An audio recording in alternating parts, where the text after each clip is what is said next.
Continue Hindi में बोल रहा हूँ।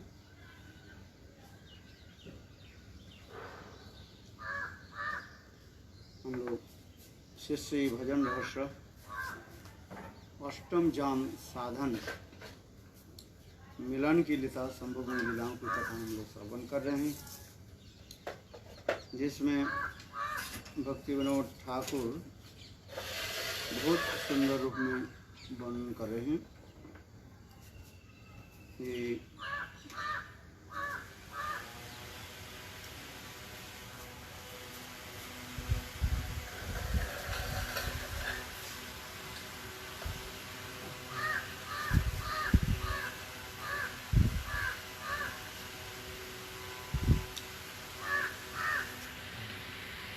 ये किस प्रकार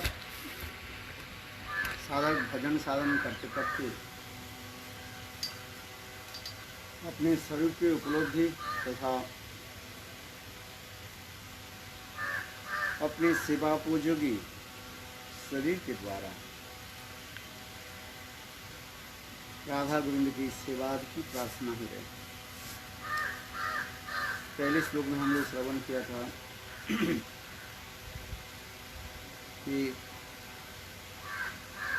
विशाखा देवी से किस प्रकार संगीत विद्या अध्ययन करेंगे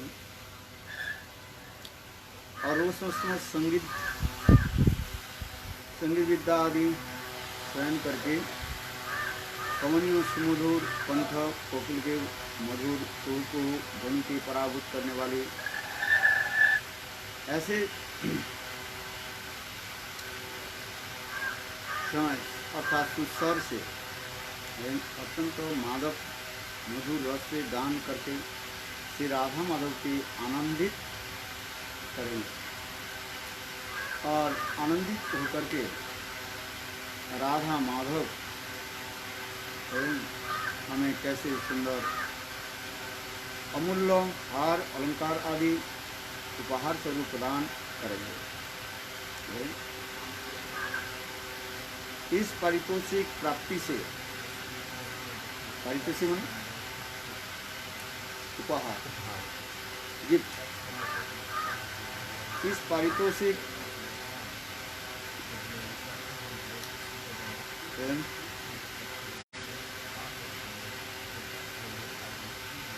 प्राप्ति से गुरु विशाखा देवी हृदय आनंद से प्रफुल्लित हो जाता है। वे अपने परिश्रम सार्थक जानकर रति मंदिर की भूरी भूरी प्रशंसा करती है। क्योंकि विद्यार्थी कोई विद्या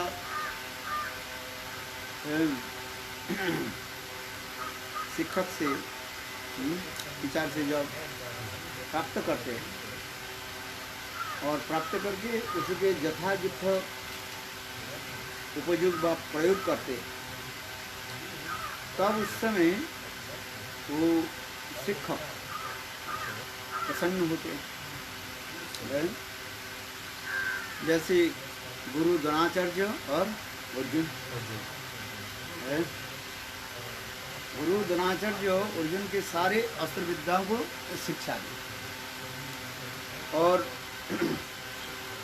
युद्ध क्षेत्र में अर्जुन वो समस्त अस्त्र विद्या के जो है यथायुक्त प्रयोग किया और प्रयोग करके द्रोणाचार्य के प्रसन्न कराया।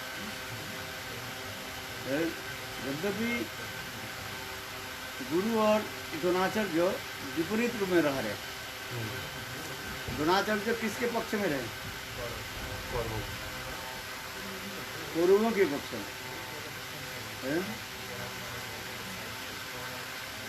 और अर्जुन युधिष्ठिर महाराज के पक्ष में।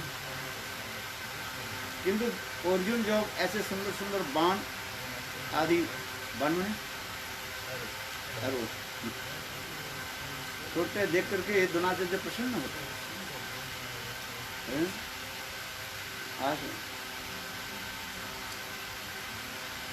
तो ये समस्त जो है दिखा रहे। ठीक उसी प्रकार विशाखा देवी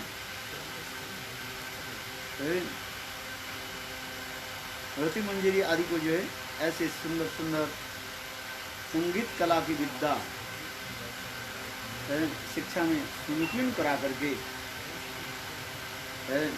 और फिर जुगल सरकार की सेवा में, राधा कृष्ण की सेवा में जब ये लोग लगते हैं तब विशाखा देवी भी प्रसन्न होता है।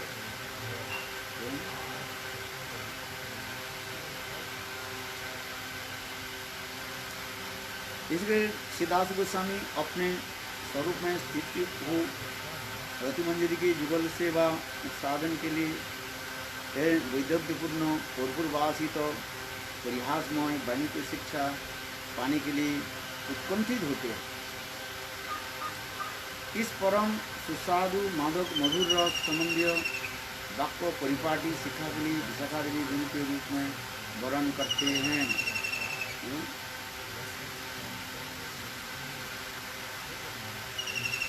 मनो शिक्षा में भी दास गोस्वामी इसी प्रकार वर्णन करती जाए। ये ललिता से शिक्षा ग्रहण करेंगे, विशाखा से ये समस्त वर्णन किया। रासलीला आनंद ब्रजदेवियों के साथ कृष्ण के नित्य रासविलास तथा गोविंद लीलामृत ग्रंथ में बने। ये गीत गोविंदों में बने। गीत गोविंदों में भी ऐसे ऐसे सुंदर कथाओं को वर्णन विशेष अनुरंजनम जनातानंदीवर इंदीवर श्रेणी श्यामलम कोमल संगोत्रम सत्संग ब्रज सुंदरीभीत प्रसंग आलिविडिंगितम सिंगार सुखी मुक्तिमानत मुग्धो हरि पुरयति। गीत गोविंद ग्रंथ में शिला जयदेव गोस्वामी पाद वर्णन कर रहे हैं। कोई सखी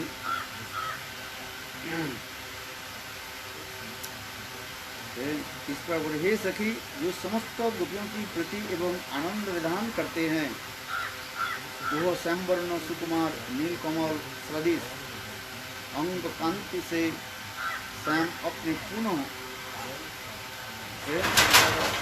गोपियों के हृदय सुप्त कंदुक का उदय कराती हैं।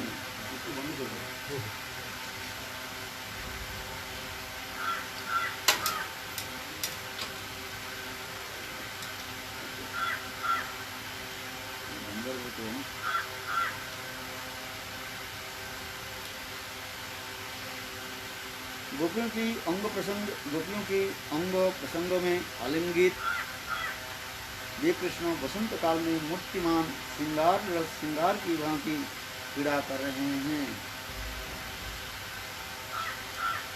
मधुर ऋतु मधुकर पाति मधुर कुसुम मधु भांति मधुर वृंदावन संग मधुर मधुर रसराज मधुर नटी लगान संग मधुर मधुर रसरंग सुमधुर यंत्र रसाल मधुर मधुर करताल मधुर रटन गति भंग मधुर नटनी तब नटरंग मधुर मधुर रसगान मधुर विद्यावती भान।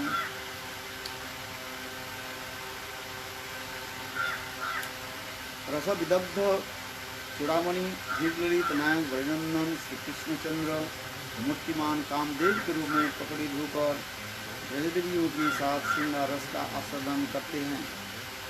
कोई सखी समित ही कुंज वन में श्री कृष्ण को गोप बालकों के साथ रास विलास में मग्न होने की जानकारी देते हैं और कहती हैं देखो सखी देखो कृष्ण की ओर देखो वे ब्रजबनियों को आलिंगन पास में बद्ध होकर मनोहर रास विलास के लिए लालसान्वित हो रहे हैं।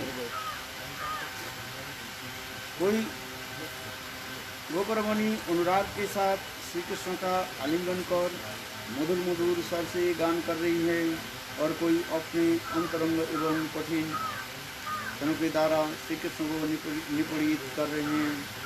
स्थूल नितंब शालीन कोई गोपरमणि श्री कृष्ण के कर्ण में कुछ कहने की छल से सुमंदरा अपने मनोरथ सफल कर प्रेम से प्रफुल्लित हो रही हैं। श्री कृष्ण भी गोपांगनों का आलिंगन चुम्बन और उनकी गति का वर्धन कर रहे हैं। सहायता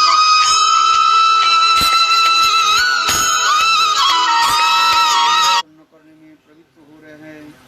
श्री हरि कर्तव्य अकर्तव्य के विचार से शून्य हो और वसंत ऋतु में गोप रमणियों के साथ मनोज्ञ लीलाओं का विस्तार कर रहे हैं। अपने नीलकमल सदृश श्यामल वर्णों सुकोमल अंगों के द्वारा ब्रजसुंदरियों के स्वांछित रस प्रदान कर मदन महोत्सव का विधान कर रहे हैं। स्वच्छंद रूप से ब्रजरमणियों के आलिंगन प्रसादी कर श्रृंगार को मूर्तिमान रूप से प्रकटित कर रहे हैं। आलोच्य श्लोक में इंदिवर शब्द के द्वारा शीतलोक्त श्रेणी शब्द के द्वारा नवयनमान रसस्वादन और श्यामल शब्द के द्वारा सौंदर्य एवं कोमल शब्द के द्वारा सुकुमारत्व सूचित हो रहा है।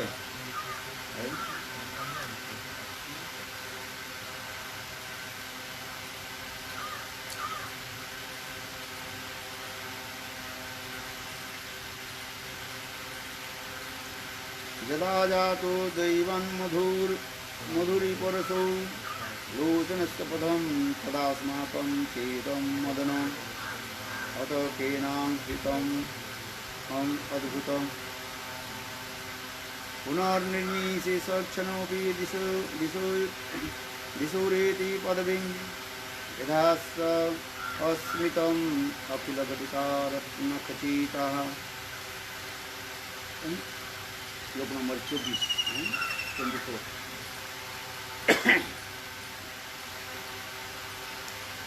मधुरपुर श्री कृष्ण जब से दैववश मेरे नयन गोचर हुए हैं तब से इस दुष्ट मदन मेरे चित्त को हरण कर लिया है।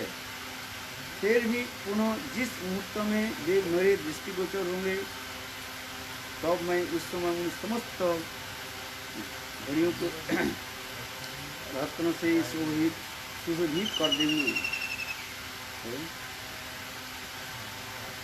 जे काले वा सपने देखुन श्रीवंशी बदन से काले आइल दुई बैरी आनंदार मदन हरि लीलन मोर मन देखिते ना पाइनु नेत्र भरी पुनः यदि कोन क्षण कराय कृष्ण दर्शन तबे সেই ঘটে ক্ষণপল দিয়া মাল্য চন্দন নানা রত্ন আভরণ অলঙ্কৃত করি সকল সকল। बहुत सुंदर श्लोक है। यदा जातु दैवन मधुरिषु लोचनस्य तदा आत्मतम चेतु मदन। ये तो कारण अद्भुत इसमें कह रहे हैं ये जगन्नाथ वल्लभ नाटक किसने लिखा? भूल गया। लिखे थे ना क्या नाम बता रहे थे आप? रायरमंद की रचित जो है जगन्नाथ वल्लभ नाटक में एक्चुअल रायरमंद महाप्रभु से मिलने के पहले ये समस्त ग्रंथ आदि रचना करते। यद्यपि रायरमंद प्रताप रुद्र की कौन थे? गवर्नर थे।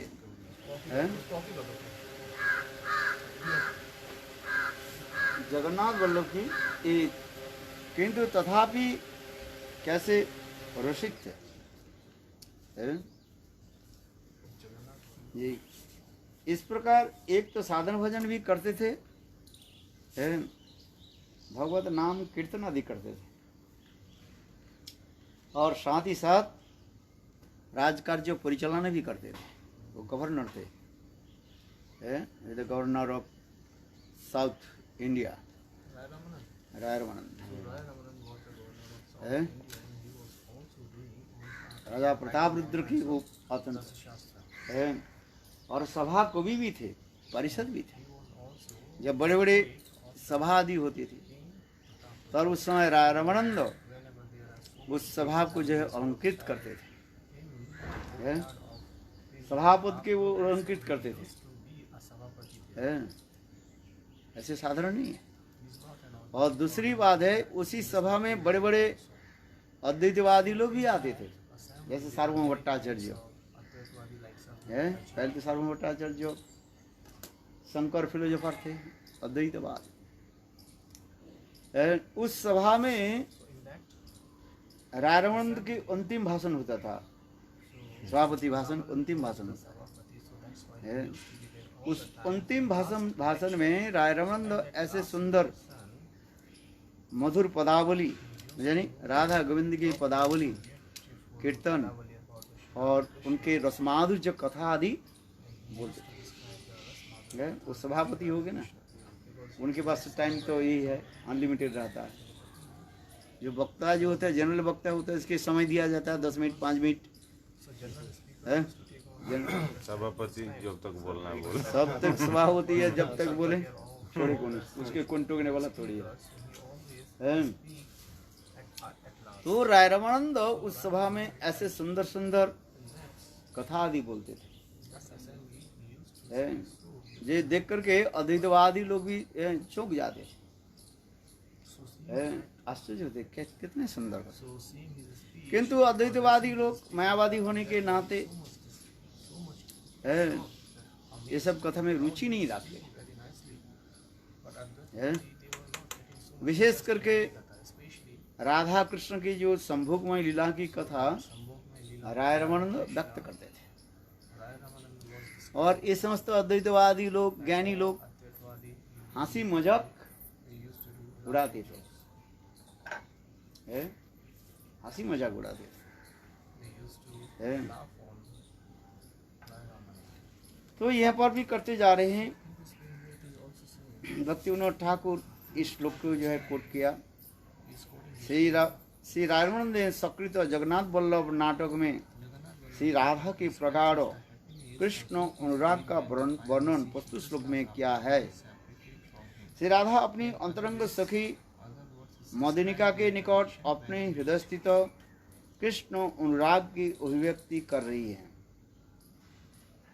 मदिनिका सांत्वना देती है, वही कहती है, आप क्यों इस प्रकार उदास हो रही हो? देखो नव विकसित केतकी पुष्प के मनोहर सौरभ द्वारा भ्रमर दूर से ही आकृष्ट होता है, किंतु जब पुष्प के ऊपर घूमता हुआ उस पुष्प रज में रस नहीं पाता है, तब वो भ्रमर क्या उस पुष्प का त्याग नहीं करता? ये कथा प्रसंग इसी प्रकार है जगन्नाथ वल्लभ नाटक में। श्री राय रमानंद वर्णन कर रहे हैं। एक समय कृष्ण गिरिराज के सानिध्य में गोचारण आदि कर रहे थे सखाओं के साथ, और उस कृष्ण के देख करके राधिका जो है एक पत्र लिखा। किसको लिखा? कृष्ण को लिखा। उस पत्र की विषय वस्तु यह था, हे कृष्ण, हमारे साथ तुम्हारे साथ चिर मिलन कब होगा? और श्रीमती राधिका अपने हितगत भाव को जो है वो व्यक्त किया है, किस प्रकार दिवारात्र कृष्ण के लिए ही वो रोते रहे।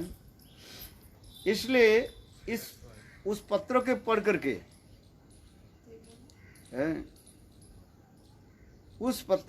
करके कृष्ण अंदर हृदय में बहुत प्रसन्नता हुई। किंतु देखो बाहर में कृष्ण जो है एक, देखो उस पत्र को पढ़ करके क्या की, कुछ उदासीनता प्रकाश की। है उदासीनता जानते हो, उदासीन के उदासीन महात्मा तटस्थ हो जाना। है, जैसे हमारे उनके साथ कोई लेन देन नहीं है, तटस्थ तटस्थ है ऐसा। और उस समय जो है मदनिका फिर लौट करके आई है, तो मदनिका माने राधा जी के सखी मदनिका लौट करके आकर के कृष्ण के ऐसे उदासीनता को जो है वो राधा जी के निकट व्यक्त करने लगे। तब राधा जी अत्यंत दुखित हुई, बोले मैंने पत्र लिखा पर पत्र की किसी प्रकार उत्तर देना तो नहीं है, और उदासीनता दिखाया है।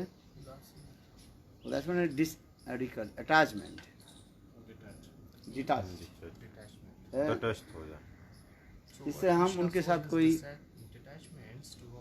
संबंध नहीं रखते हैं। इसलिए यहाँ पर कह रहे हैं अपने हृदय से कृष्ण उठा की, तो उसमें श्रीमती राधिका बहुत दुखित हुआ उस कथा को सुन करके। मदनिका आकर के इस समय तक कृष्ण के बहिर्भाव की कथा सुनाया। कृष्ण तो उस पत्र के पढ़ करके बस रख दिया, और ऐसे लग रहा है ये तुम्हारे साथ कोई संबंध, तुमको जानती ही नहीं। जैसे अननोन पर्सन कुछ मेल करे, आप सोचेंगे ये क्या है, ब्लैकमेल होगा, उसका आप क्या करोगे, ब्लॉक कर के अथवा डिलीट कर दोगे। है बहुत अननोन में क्या बोले पर्सन मेल आता है ना, है फालतू है। अफ्रीका की जैसे चीटिंग बाज लोग जाते हैं, तुम्हारे हमारी पिताजी है इतने पैसा रख करके गया, वो गया, मैं आपको डोनेट कर चाहता हूँ, है, और आप अपने बैंक डिटेल्स दे दीजिए, है, मैं आपको भेज देता हूँ। देखते हैं आप जब बैंक डिटेल्स दे दोगे, ये करोगे, फिर वो आपके सारे बैंक से पैसा कैसे निकालोगे, वो सब जानते हैं, दुष्ट है। इसको ब्लैकमेल कहा जाता है, ब्लैकमेल कहा जाता है। कहने की तात्पर्य है ये कृष्ण राधा जी के दिए हुए वह पत्र के पढ़ करके इसी प्रकार रखा जो कोई उसके साथ जानते नहीं है, कुछ नहीं है, बस है। तो इस कथा मदनिका जो है राधा जी के सुनाया, सुन के राधा जी अत्यंत दुखित हुई है, और राधा जी रोने लगे। राधा जी के ऐसे दुखित देख करके मदनिका एक सांत्वना दे रही है। क्या कर रही है मदनिका? हे राधे, आप क्यों इस प्रकार उदास हो रही हो? देखो कृष्ण तुम्हारे पर उदास है, कोई बात नहीं, आप क्यों उदास हो? है आपकी उदास होना नहीं चाहिए। है देखो नव विकसित केतकी पुष्प के मनोहर सौरभ द्वारा ब्रह्म दूर से आकृष्ट होता है। संसार की उदाहरण दे रहे मदनिका, है जैसे केतकी पुष्प होता है, देखने में अत्यंत सुंदर, और उनके सुंदर सौरभ आदि के द्वारा फ्रेग्रेंस के द्वारा भ्रमर क्या होता है, आकृष्ट हो जाता है और खींच करके आ जाता है पुष्पों के पास, है, और पुष्पों के ऊपर वो घूमते रहते हैं। किंतु उस केतकी पुष्प में यदि कोई रस नहीं हो, है,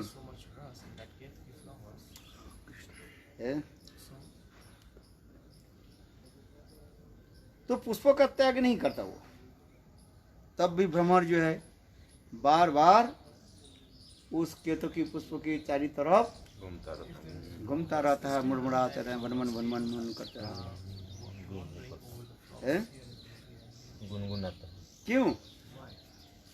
सहागु रूप में उसके सौरभ सुगंध है, है, किंतु उसमें उस केतकी पुष्प में रस माधुर्य नहीं, ये रस नहीं है, हाँ समझे। किंतु सुगंध आदि के द्वारा व सौंदर्य आदि के द्वारा तो भ्रमर आकृष्ट होकर के घूमता रहता है। उसी प्रकार कृष्ण के मुखकमल को देखकर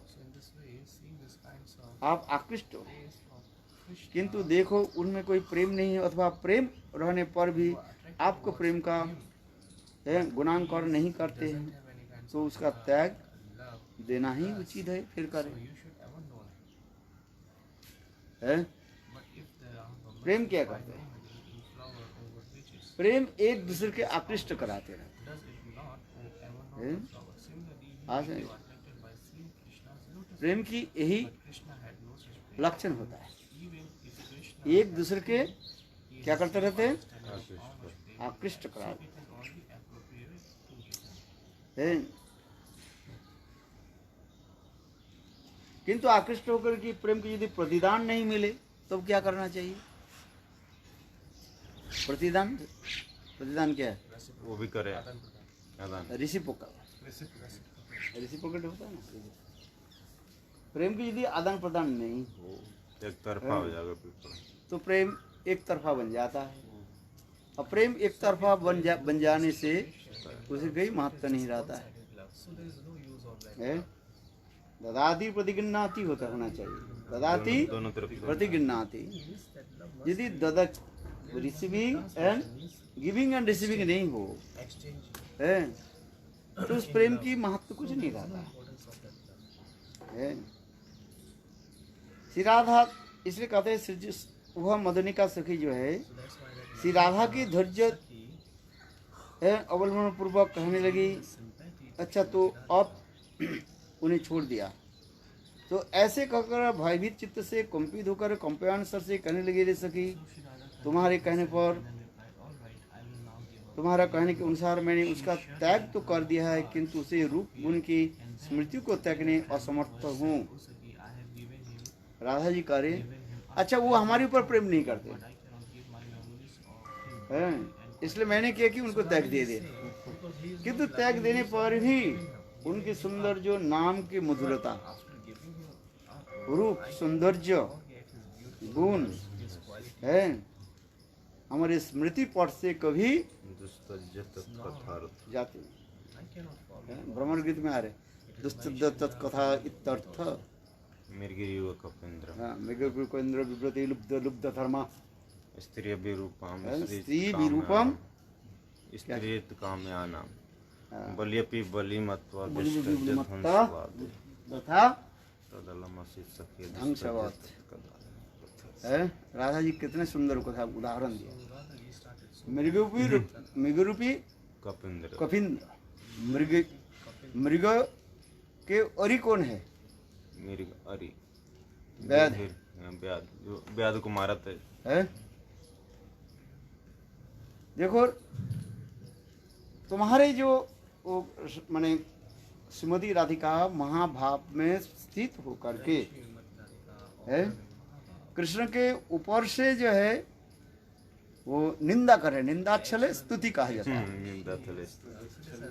निंदा छले स्तुति, ऊपर से निंदा करे किंतु वास्तव रूप उसके गुणावली को कीर्तन करे है। ऐसा ये देखो तुम्हारे ये भ्रमर, तुम जब जो कुछ भी कर रहे हो तो उनके 3 जन्म की कथा हमें याद है, जब वो है उनके राम अवतार की कथा सुना देता हूँ। मृग लुब्ध धर्मा छुप मारा। अच्छा बताओ, इस जगत में कोई व्यक्ति है, पशु शिकार करने वाले लोग जो है तो लोग पक्षी को तो शिकार करते हैं, सुना गया। आज तो कभी सुना नहीं है बंदर को शिकार किया, बंदर के मांस तो ही नहीं खाता है। किंतु तुम्हारे प्रभु राम अवतार में है, और वो एक बंदर को मारा। कौन सा बंदर को मारा? छुप के मारा। वो भी तो मारा कैसे मारा? अरे छुप के भी मारा और भी पीछे से मारा है। एक तो आमने सामने युद्ध क्षत्रिय होता है, इधर तो कहते हैं क्षत्रिय है। क्षत्रिय के कर्तव्य क्या है? अब ललकारने वाले व्यक्ति को क्या करना चाहिए? उसके आमने सामने युद्ध करो, डू और डाई है, तो मरो और मारो। किंतु तुम्हारे प्रभु ने क्या की? राम अवतार में बाली को क्या किया?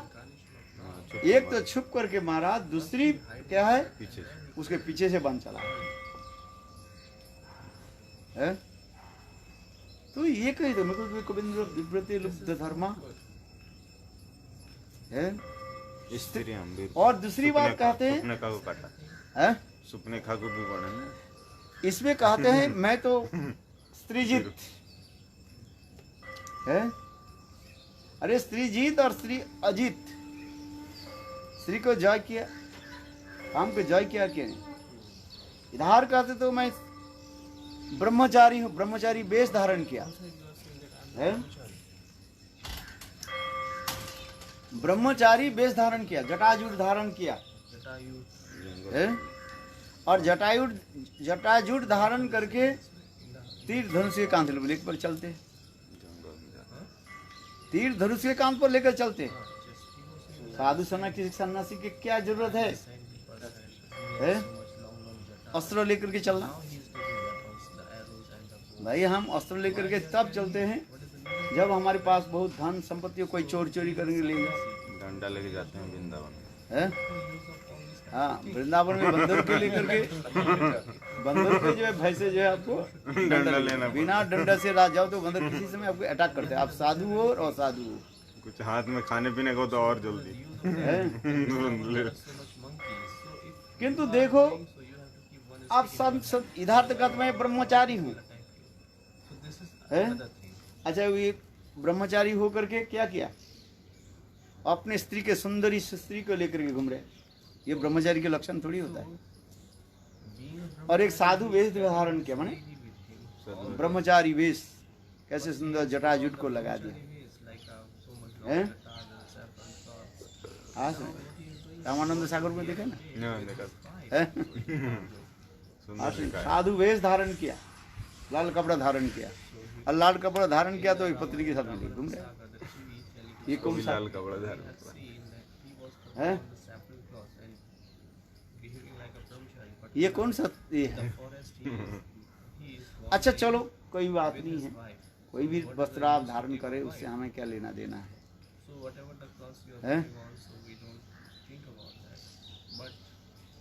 एक स्त्री आई, अपने इतने सुंदर रूप को प्रकाश किया, कामदेव की भी पराभूत करने वाले इतने सुंदर रूप को धारण किया, और रूप के धारण करके चलने लगे। और उनके सुंदर रूप देख करके सब स्त्रियां मोहित हो गई। और उसमें एक विशेष करके पुतना नाम से न पुतना कर सुर्पनखा है, उनके रूप में मोहित होकर के उसके पास आई, शादी करना चाहे है। वो बेचारा, उनके दोस्त क्या थे? सुर्पनखा के दोस्त क्या थे बताओ? स्वाभाविक है, तुम्हारे प्रभु ने किया कि राम अवतार में इतने सुंदर रूप धारण किया, जिसके देख करके सुर्पनखा भी मोहित हो गई, और प्रस्ताव भी दिया हो। बहुत सरल स्वभाव वाली पुतना, एक क्या रे सुर्पनखा है, मेरी शादी करो है। तुम जैसे योग्य पुरुष और मैं जैसे योग्य स्त्री न भूत न भविष्यति है। अरे सुर्पनखा कैसे सहज है और सरला है, साक्षात में बोल दिया, अपने ही तो छुपाए से। अच्छा ठीक है, कि वो कहने लगे मैं तो एक पत्नी व्रतधारी, पिता के मैंने विवाह के समय ने वचन दिया, एक पत्नी व्रतधारी। अच्छा चलो कोई भी बात नहीं है। कि तुमने उसको फुटबॉल के साथ खेला क्यों? फुटबॉल जानते हो, ये गोलकीपर इधर से मारा उधर से मारा, गड़ा दे। शादी नहीं करना है तो सुर्पनखा आई, इधर से उधर पे जाओ उधर है। सुर्पनखा जब आई, रामचंद्र के बोले हम आपके साथ शादी करना चाहते हैं, रामचंद्र बोले देखो मैं तो विवाहित हूँ, ये मेरा पत्नी है सीता देवी दिखा। तो सुपर्णखा बोली कोई भी बात नहीं है, मैं तो इसको खा जाऊंगी। सुपर्णखा कहले मैं इसको तो खा जाऊंगी, और मैं जैसे सुंदरी और आप जैसे सुंदर पुरुष न पुत्र न भूष सकते।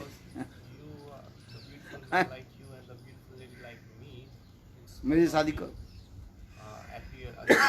रामचंद्र बोले देखो मैं एक पत्नी व्रत धारण कर ले, मैं शादी नहीं कर। इतने समय लक्ष्मण आ गए। लक्ष्मण के सुन देख के उनके तरफ देखा, ये कौन है? ये मेरा भाई है। इससे करो तो पीछे पूछ लो उससे।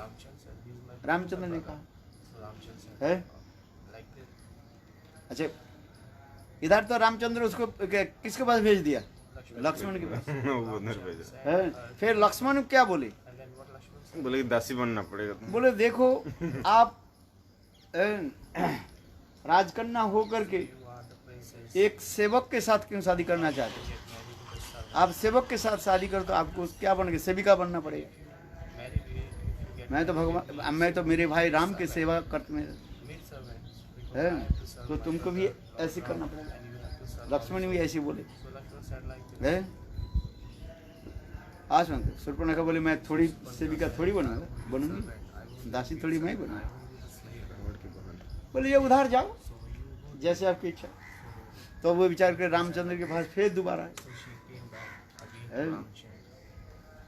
दोबारा जब आए है, देखा जी जब तक सीता रहेगी इसके तो ये रामचंद्र शायद मुझे शादी नहीं करेंगे।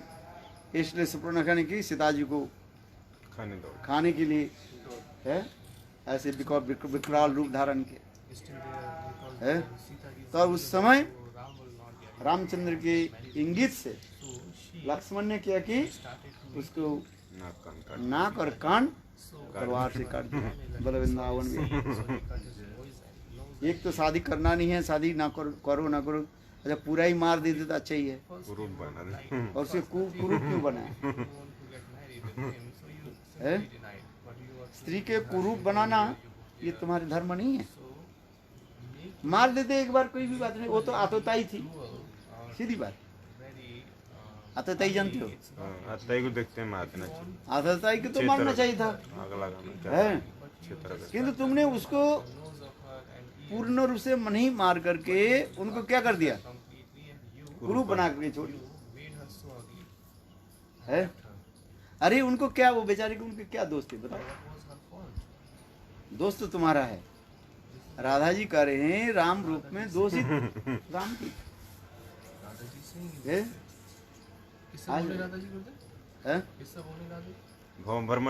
भ्रमर से सब कथा बोल कृष्ण मान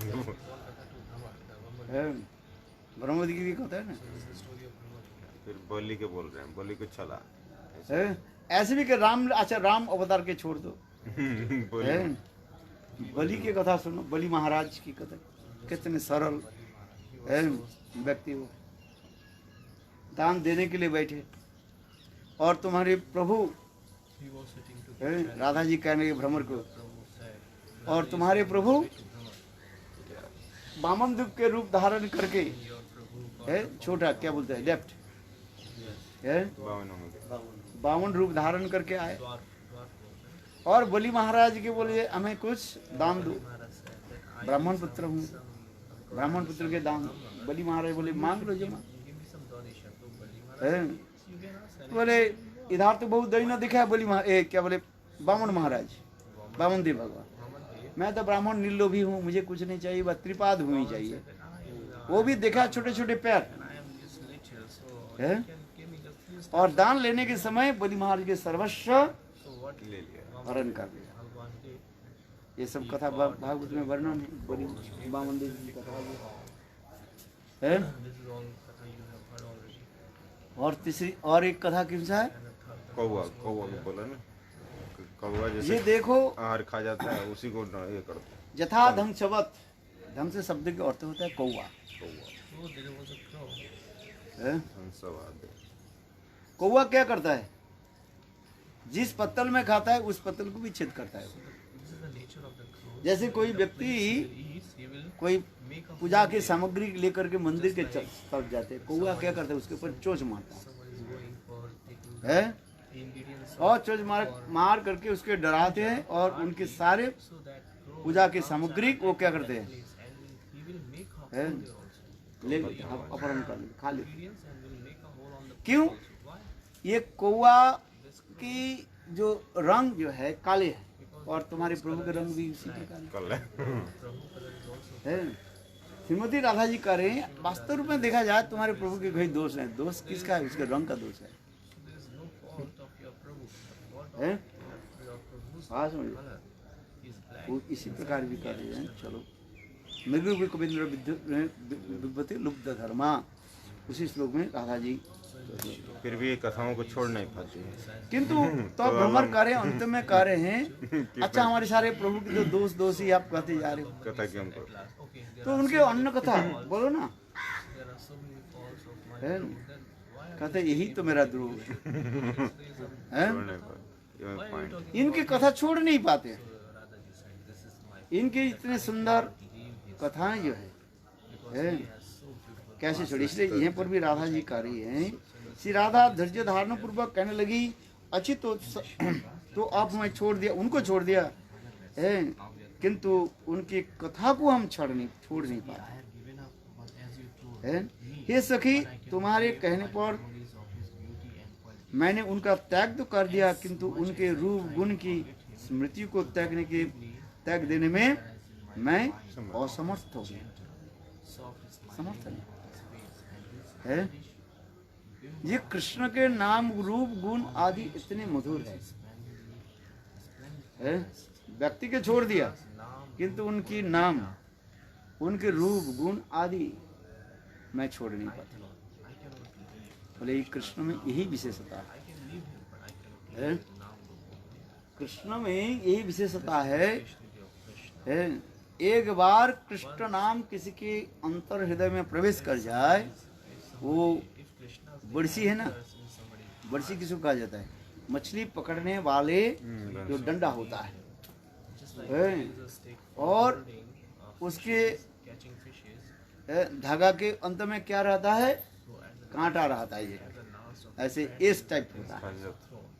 और मछली क्या करता है ना, उसमें जो खाने के जो दिया जाता है उसको खा लेती है और खाने से गले में अटक जाता है। ठीक उसी प्रकार कृष्ण की नाम की महिमा उसी प्रकार। एक बार कृष्ण नाम कृष्ण कथा को एक बार सुन लिया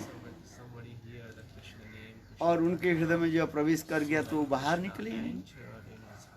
अरे सीधी वस्तु कहीं घुस जाए तो बाहर निकल के आओ। कांटे है ना, सीधी चले जाए तो आप निकल सकते हो।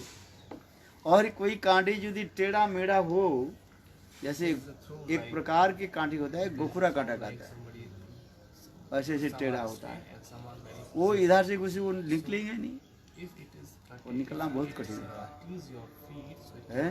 पूरा उसको क्या चिड़फाड़ करना पड़ेगा है। गोखुरे कांटे जो होता है उसके पैर में लग जाने पर आप सीधी जो है निकाल नहीं पाओगे, किंतु ऐसे टेढ़ा है ना है, उसके अंदर थोड़ा बहुत इसके भांति होता है और ऐसे होता है वो कैसे आप करोगे? फिर इसको क्या करना, पूरा आपको काटना पड़ेगा, माने ऑपरेशन करना पड़ेगा, निकालना पड़ेगा। ठीक उसी प्रकार कृष्ण नाम और कृष्ण गुण आदि कैसे है? सब टेढ़ा है। राम नाम कितने मधुर है, सरल है। राम राधा बोलो है, कितने सरल है, किंतु कृष्ण नाम कितना कठिन है। कृष्ण 3 बार जो है जिहा को क्या करना पड़ता है? घुमा तब तो होता है।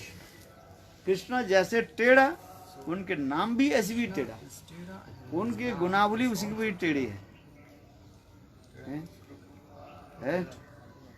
हाँ सब क्रिकेट है, क्रिकेट का।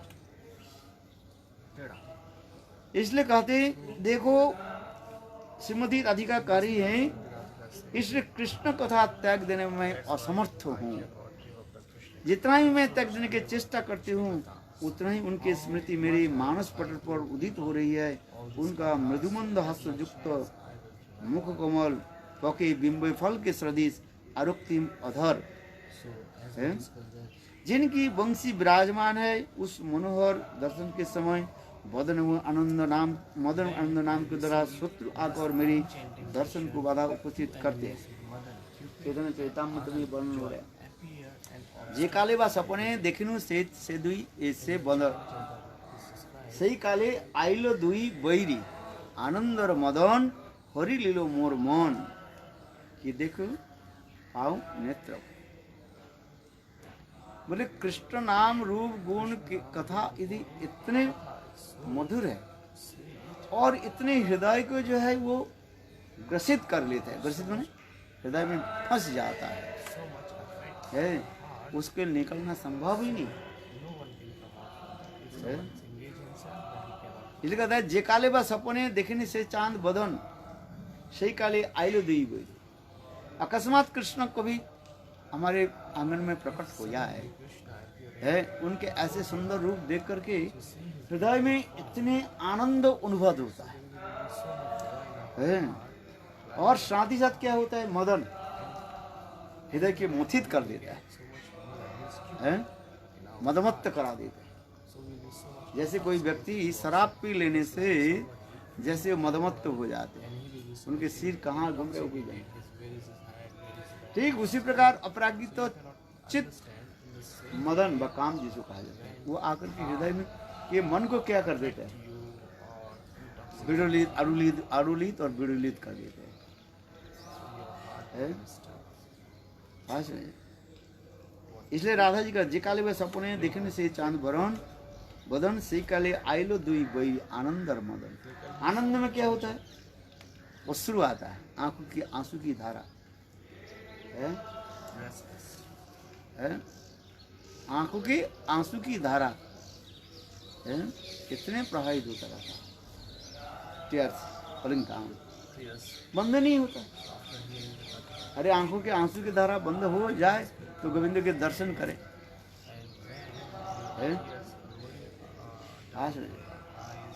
तो उस समय इतनी आनंद में अश्रु आ गए।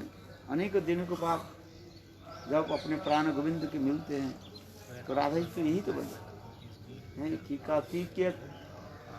यार बोलिए सखी आनंद ओ चिरधीन माधव मंदिर मोह आचर भरिया यदि मानिक पाई तो वह हम प्यारे दुरोदेश न पठाई। सुदीर्घ विप्रलंब के बाद जब अपने प्राण प्रियतम मिलते हैं और उनकी प्राप्ति करके हृदय में जो इतने आनंद होता है उसे व्यक्त करना संभव नहीं। तो उस समय श्रीमती राधे के कोई एक सखी कह रहे हैं, सखी तुम बताओ, तुम्हारे हृदय की बात बताओ। अपने सुदीर्घ काल विप्रलंब के पश्चात अपने प्राण गोविंद के प्राप्त करके आपके हृदय में कौन सा भाव उत्पन्न है? तो राधा जी इसी भाव में कह दिया कि कही बस सखी और आनंद ओ चिरदीन माधव मंदिर मोर।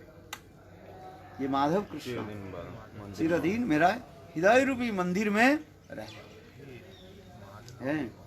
आचर भरिया यदि मानिक पाई, जो ही कोई अंचल भर करके मुझे मणि मानिक का दे दे, कहे ये राधे तुम्हारे प्राण पर तो गोविंद को मुझे दे दो, और ये सारे मणि मुक्ता धन जो है आप ले लो। तो राधा जी करें ये संभव नहीं है। आज इसे कहते हैं आचर भरिया यदि मानिक पाई तथापि दुरोदेश न पठाई। राधा जी करें कोई अंचल भर करके झोली भर करके मणि मानिक भी दे दे और कहे जी जा 2-4 दिन के लिए तुम्हारा प्राण प्रियतम की मेरे घर में भेज दो, किंतु राधिका देना संभव ही नहीं है। तथापि जैसे कल्पना है, इसलिए कहा चलो आगे की कथा हम सुनाते हैं। जितना ही त्याग करने के हाँ उसमें आनंद और मदन आगे चित्त के आलोलित बिड़लित उनके साथ कैसे व्यवहार करना है, क्या करना है, कोई सब उल्टा पलटा है। जितना भी मैं त्याग देने के, इसलिए राधा जी कह रही है उनके जितना भी त्याग देने के लिए मैं चेष्टा करती हूँ उतना ही अपने मानस पटल पर उदित हो रहा है। उनका मृदुमंद हास्ययुक्त मुख कमल, उनके बिंबा फल सदृश आरोक्तिम अधर जिन पर वंशी विराजमान है, उस मनोहर दर्शन के समय मदन आनंद नाम दो शत्रु आकर मेरे दर्शन से बाधा उपस्थित होते हैं। इतना कहकर वाद्य ज्ञान शून्य होकर श्री राधा मूर्छित हो जाते हैं। वाद्य ज्ञान शून्य होकर के राधा जी मूर्छित। उनकी यह अवस्था श्री कृष्ण के दर्शन की लालसा से उद्रेक के कारण हृदय में एक अनुवचनीय आनंद होने के कारण हुई है। श्री कृष्ण की निजांग द्वारा सेवा की बलवती लालसा उन्हें विहल कर रही है। श्री राधा पूर्ण मदनिका से कहने लगी है सखी, अब यदि कृष्ण मुझे दर्शन दे तो उन दोनों वैरी मदन और आनंद की मेरे चित्त में नहीं आने दूंगी। फिर राधा जी जब संगा प्राप्ति होती है माने मूर्छा भंग हो जाती है, तब मूर्छा भंग के बाद श्रीमती राधा जी फिर अपने भाव को प्रकाश करने लगी। जी कृष्ण यदि मेरे निकट प्रकट हो जाए तो मैं दो शत्रु को क्या पराजित कर दूं। तो शत्रु है मदन और आनंद है, ये दोनों शत्रु को क्या करें आने नहीं देंगे। और कृष्ण के जी भर करके हम दर्शन करें। अपने प्रियतमा दर्शन देने के उन क्षण पर माल्य चंद्र नाना प्रकार की रत्न अलंकार के द्वारा भूषित करूंगा। और कैसे कृष्ण के प्राप्ति करके उनके नाना प्रकार अलंकारों के द्वारा उसे भूषित करूंगा। किसी प्रकार हृदय में ये दो वस्तु के दो शत्रु के स्थान नहीं देंगे। बोलो वृंदावन बिहारी लाल।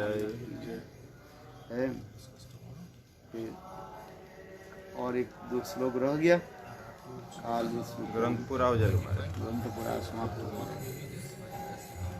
आज समाप्त करने की इच्छा थी, पूर्ण साथ हो गया नहीं काल।